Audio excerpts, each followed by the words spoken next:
Petit 3, le roi cherche à soumettre la noblesse.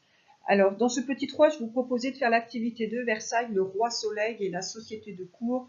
Cette activité devient activité facultative.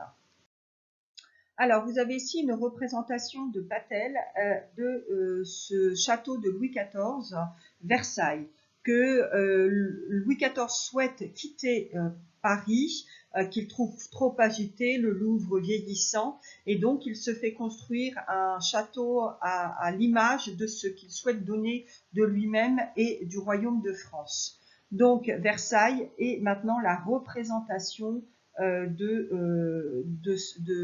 pouvoir royal, avec la galerie des glaces donc dans ce château de Versailles.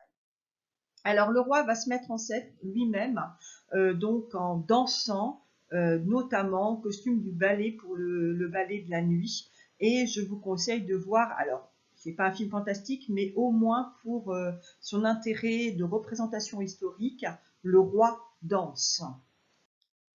Alors, vous avez ici deux textes, l'un de Saint-Simon qui est issu d'une famille de la plus haute noblesse, qui analyse dans ses mémoires la cour de Versailles à la fin il analyse la cour de Versailles à la fin du règne de Louis XIV.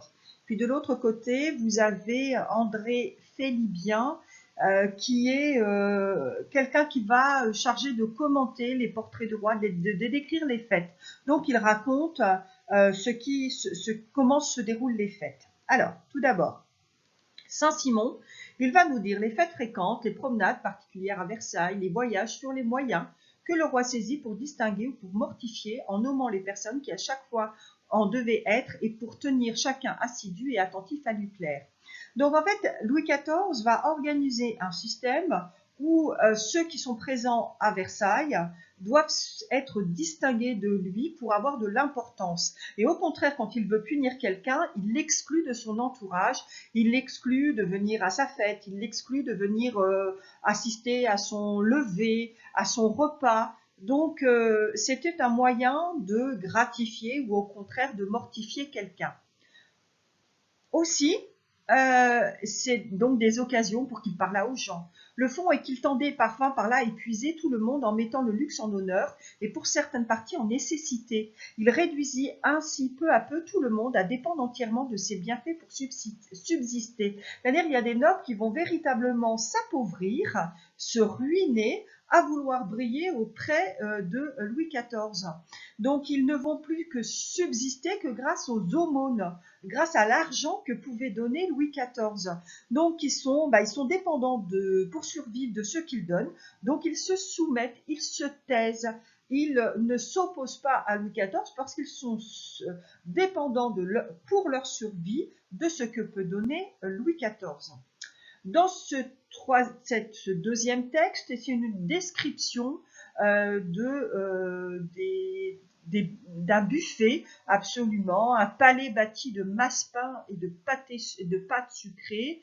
Alors, il y en avait une chargée de pyramides de confitures sèches, une autre d'une infinité de vases remplis de toutes sortes de liqueurs, etc. Donc abondance, richesse, etc.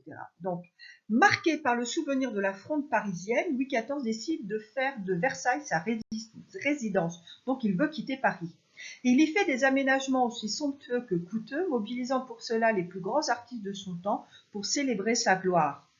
La place de sa chambre, située au centre du château, donc qui irradie tout le château. Les fêtes de cour y participent aussi, fêtes auxquelles collaborent de grands dramaturges et musiciens comme Racine, Lully ou Molière. À partir de 1682, Versailles devient la résidence habituelle de la cour. Louis XIV réussit à sédentariser l'aristocratie et à la discipliner. La cour est un système où l'étiquette rappelle à chacun à la fois sa place, ses devoirs et ses droits.